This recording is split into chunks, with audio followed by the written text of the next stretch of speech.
Los estudios de la BBC en Londres han sido escenario de miles de entrevistas a lo largo de su historia. Presidentes, actores, íconos del deporte. Pero ninguno de esos encuentros fue tan profundamente inquietante como aquel que ocurrió a finales de junio de 2025. Ese día, algo rompió con la rutina habitual del show. No fue un problema técnico, no fue una falla en el guión. Fue algo más poderoso, más invisible, más humano. Diogo Jota, con su voz serena, mirada firme y un aura inusualmente reflexiva, acababa de pronunciar una frase que detuvo el tiempo.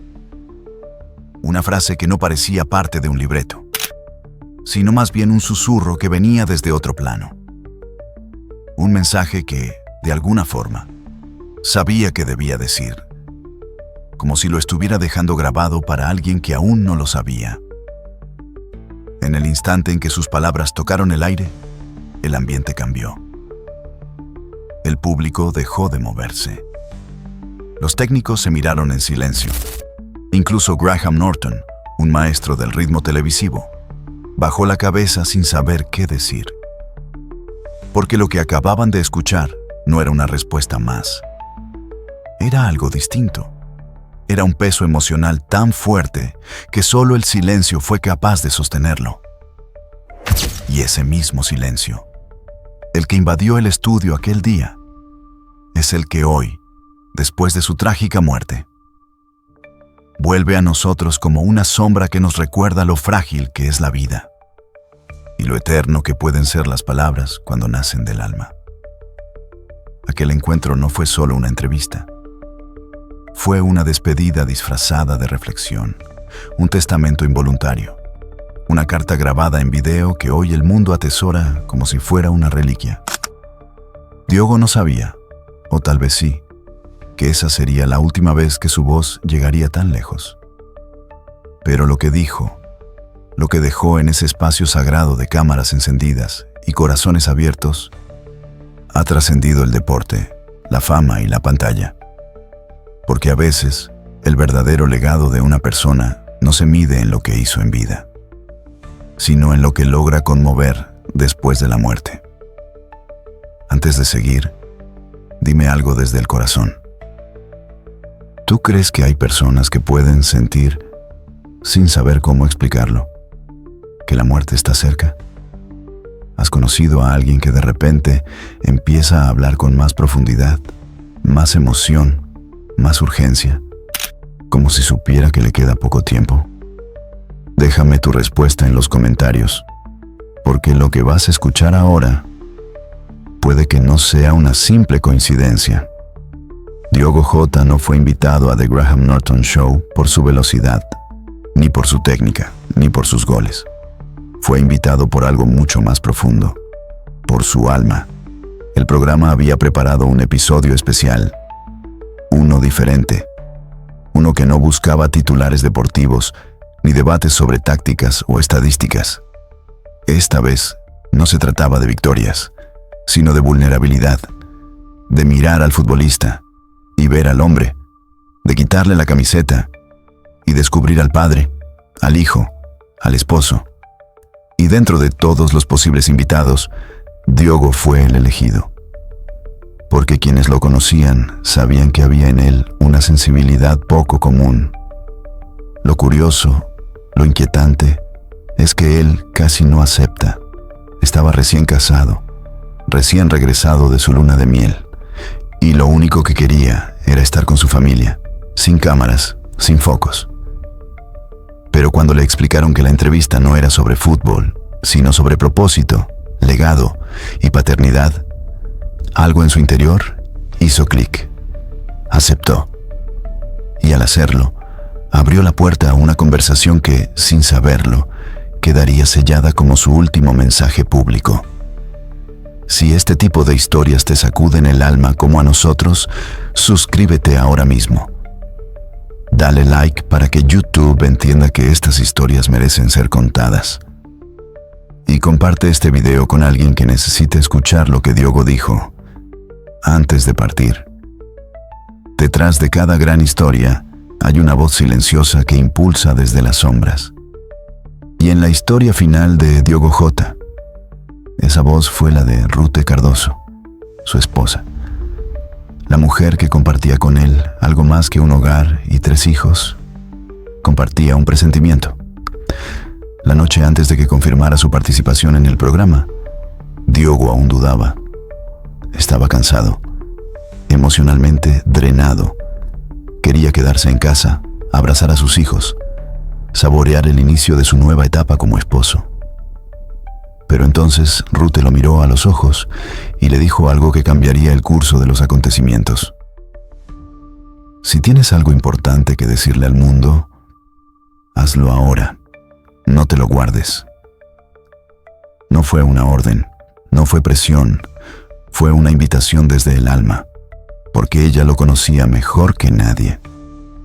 Y sentía que algo en él había cambiado desde el día de su boda. Él también lo sentía.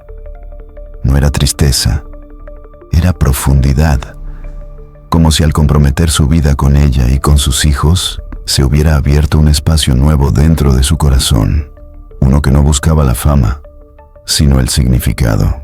Y ese espacio lo impulsaba a hablar, no como futbolista, sino como hombre, como padre, como alguien que por primera vez sentía que tenía algo verdaderamente importante que dejar dicho, por si mañana ya no podía.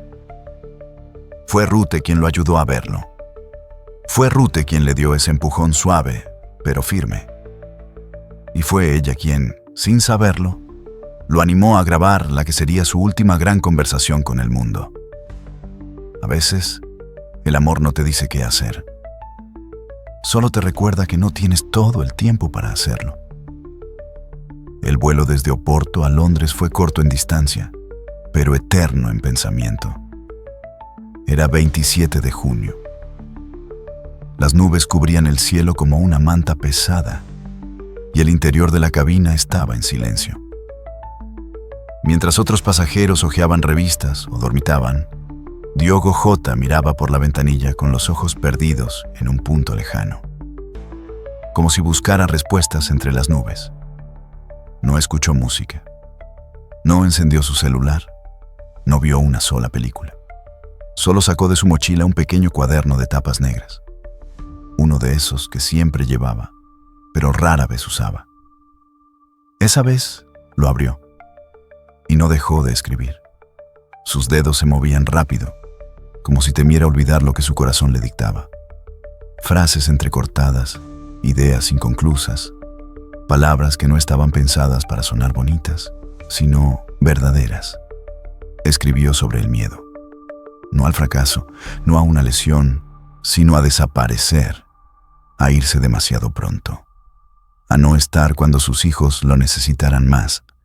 Escribió sobre el amor, sobre cómo cada día desde su boda había sentido que el tiempo valía el doble, que el mundo le hablaba más fuerte, que los abrazos eran más largos y los silencios más significativos. Y escribió sobre el legado, sobre la necesidad de que sus hijos lo recordaran no como una estrella del fútbol, sino como un hombre que peleó cada día por ser mejor, incluso con miedo, incluso con dudas. Ese cuaderno fue su ancla durante el vuelo, un espacio donde su alma respiraba, lejos de las luces, de los titulares, de los gritos de los estadios. Y aunque nunca sabríamos exactamente todo lo que escribió, una cosa es clara: esas páginas no eran simples notas, eran su escudo si el dolor lo quebraba en la entrevista, su mapa emocional, su mensaje para el futuro, por si el destino decidía que no habría tiempo para más palabras. Porque a veces, escribir no es planear, es prepararse para decir adiós, sin saber si lo vas a necesitar. La entrevista había fluido con naturalidad. Preguntas suaves, sonrisas honestas, recuerdos de infancia, anécdotas de vestuario, reflexiones sobre la paternidad. Todo parecía bajo control. Hasta que Graham Norton, con esa mirada aguda que atraviesa corazas, se detuvo y formuló una pregunta que partió el aire en dos. ¿Qué legado quieres dejarle a tu hijo? En ese instante, el tiempo pareció suspenderse. Las luces del estudio dejaron de brillar tanto. Los murmullos del equipo técnico se esfumaron. Todo desapareció, excepto los ojos de Diogo. Él no respondió de inmediato. No podía. Bajó la mirada, cerró los ojos y por un momento pareció irse de ese lugar. Volvió a su casa, a la cuna de su hijo. Volvió al sonido de su risa, a las noches de insomnio, a los abrazos que no sabían de fama, ni de presión, ni de partidos, solo de amor puro. Respiró profundamente, como quien se prepara para decir una verdad que ya no puede callar. Y entonces habló. Lo importante no es ganar. La frase cayó como una piedra en el agua. Un contraste brutal viniendo de alguien cuya vida giraba en torno a victorias.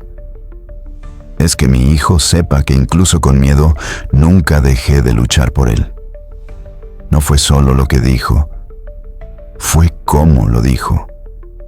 Con una voz que temblaba, con una pausa que dolía, con una sinceridad tan cruda que las cámaras casi se convirtieron en intrusas.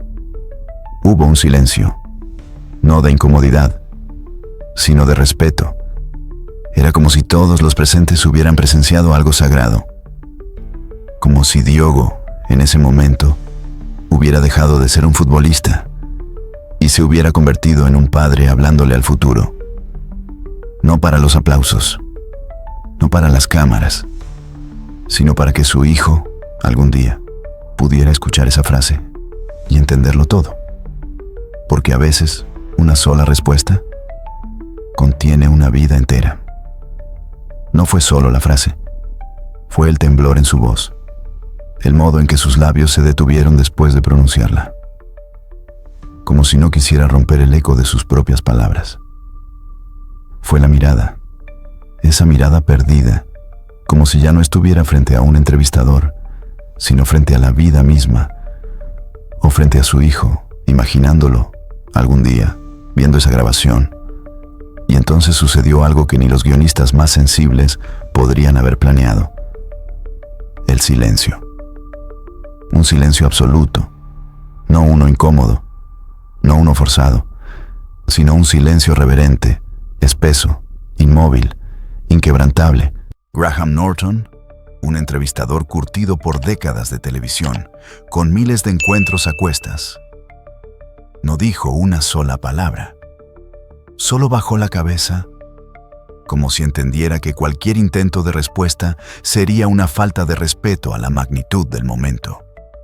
Las cámaras no se movieron. Los técnicos no respiraban con normalidad. El público no reaccionó como suele hacerlo.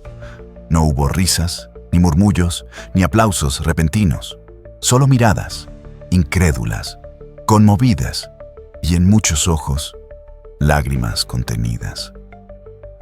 Fue como si todos entendieran, sin necesidad de explicación, que habían presenciado algo más grande que una entrevista. Habían sido testigos de una verdad desnuda, una confesión sin adornos, una súplica velada de un hombre que ya no hablaba como futbolista, sino como padre, como esposo, como ser humano enfrentando su propia fragilidad. Y ese instante no se quedó solo en el estudio. Ese silencio cruzó el océano, atravesó pantallas y llegó hasta millones de personas que días después, al ver la entrevista ya emitida, también se detuvieron en seco, también callaron, también sintieron.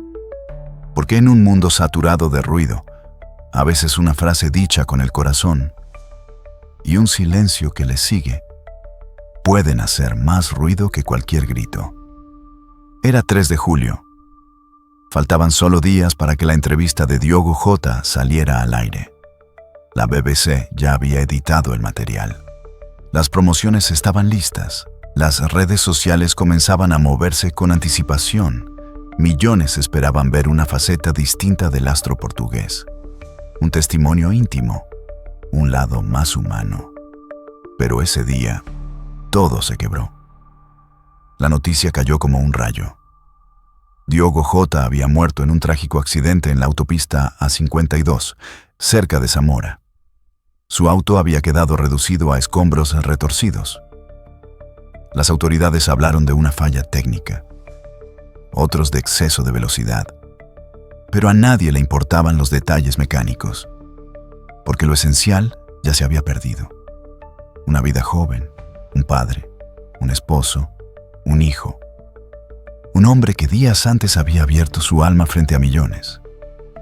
Y entonces, como si el universo hubiese girado de golpe. La entrevista dejó de ser una simple aparición en televisión. Ya no era un especial íntimo.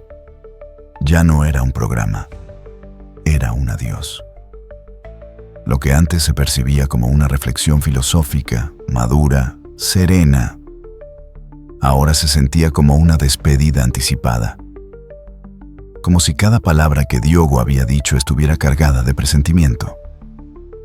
Como si supiera, en el fondo de su alma, que esa sería su última oportunidad para dejar grabado lo que más importaba. La frase que había conmovido al estudio ahora conmovía al mundo entero. Lo importante no es ganar, es que mi hijo sepa que incluso con miedo, nunca dejé de luchar por él. Ya no era una idea poderosa, era una herencia emocional, una especie de testamento sellado con el dolor de lo irreversible. Y así, lo que había nacido como un homenaje a la paternidad, se convirtió en una pieza inmortal sobre el valor de hablar antes de que sea demasiado tarde. Una carta al mundo que solo pudo abrirse después de su partida. Lo importante no es ganar. 5 palabras, sencillas, sin adornos, pero cargadas con el peso de lo irrepetible. Cuando la entrevista finalmente se emitió, ya nadie la veía como entretenimiento. Cada palabra era ahora un suspiro que llegaba desde el más allá. Cada silencio era una herida abierta. Y entonces, esa frase dicha con humildad, con los ojos cerrados y la voz temblando, empezó a recorrer el mundo. Millones la compartieron en redes sociales, no por lo que decía literalmente, sino por lo que significaba después de su muerte. Era como si Diogo, sin saberlo, hubiera escrito su epitafio en voz alta. Como si esa declaración hubiera sido su forma de proteger a sus hijos, incluso desde el silencio eterno. Las publicaciones se multiplicaron. Fotos de Diogo abrazando a sus hijos. Montajes con la frase en letras blancas sobre fondos oscuros, tributos en estadios, tatuajes improvisados, pancartas en partidos de fútbol infantil. No importaba si eras fan del Liverpool, del fútbol o de nada. La frase no hablaba de deporte. Hablaba de amor, de sacrificio, de lo verdaderamente eterno. Lo importante no es ganar. Empezó a ser utilizada por padres para hablar con sus hijos, por hijos que habían perdido a sus padres, por personas que, por primera vez, entendían que el éxito no se mide en trofeos, sino en cuánto amor logras dejar antes de irte. Esa frase, dicha frente a una cámara en un estudio silencioso, ya no le pertenecía solo a Diogo. Le pertenecía al mundo. Era más que un recuerdo. Era una advertencia, un recordatorio de lo que de verdad importa y de lo rápido que todo puede terminar.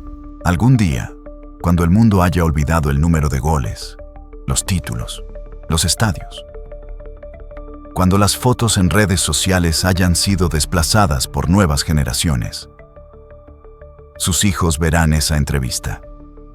Y al hacerlo, no verán a un ídolo del deporte. No verán a un delantero profesional. Verán algo mucho más sagrado. A su papá. Un hombre temblando, pero firme. Con la voz quebrada, pero con el corazón lleno. Un hombre que no hablaba para las cámaras, sino para ellos. Que no buscaba likes ni titulares. Solo buscaba dejar una huella. Una huella que ellos pudieran seguir cuando él ya no pudiera tomarlos de la mano. Y en esa grabación, no solo escucharán una frase, escucharán su alma hablándoles a través del tiempo. Hijos, no fui perfecto. Tuve miedo. Me equivoqué muchas veces. Pero nunca dejé de luchar por ustedes. Ni un solo día. No fue una entrevista. Fue una carta audiovisual sellada por el destino. Una herencia emocional que sobrevivirá a los años, a las modas, a las versiones oficiales. Y eso, más allá de todo lo material, será el verdadero regalo que Diogo les dejó. Un mensaje que les recordará que, aunque ya no puedan abrazarlo, pueden escucharlo, sentirlo y saber que, hasta su último aliento, todo lo que hizo, lo hizo pensando en ellos. Porque a veces, el amor de un padre no se hereda en objetos, sino en palabras grabadas con el corazón. Hoy no estamos aquí para repasar estadísticas, ni para aplaudir goles, ni para analizar jugadas maestras o trofeos ganados. Hoy hablamos de algo más poderoso, de lo que sucede cuando el fútbol se calla y el alma habla. Porque Diogo Jota, en esa entrevista, se quitó mucho más que la camiseta. Se despojó del rol de ídolo, se alejó del personaje público y nos mostró algo que muy pocos se atreven a mostrar en televisión: su verdad más vulnerable. No murió siendo solo un delantero de élite. Murió siendo padre, murió siendo esposo, murió siendo hijo y, sobre todo, murió dejando un ejemplo que trasciende el deporte. Un ejemplo de lo que significa ser valiente, no por jugar ante miles, sino por atreverse a hablar con el corazón abierto, aunque eso implique dejar una parte de ti expuesta para siempre. Y ahora te hablo a ti, que estás viendo este video. ¿Tú qué opinas? ¿Crees que hay momentos en la vida donde el alma presiente lo que el cuerpo aún no puede explicar? ¿Has sentido alguna vez esa urgencia de decir algo como si no pudieras esperar más? Te leo abajo en los comentarios. Porque esta historia no termina en Diogo. Sigue en cada uno de nosotros. Suscríbete ahora si quieres más historias que no solo informan, sino que despiertan. Dale like si estas palabras tocaron una fibra profunda dentro de ti. Y comparte este video con alguien que necesite recordar que el verdadero legado de una vida no son los aplausos, no son los contratos, no son las medallas. Es el amor que sembramos y las palabras que dejamos cuando ya no estamos.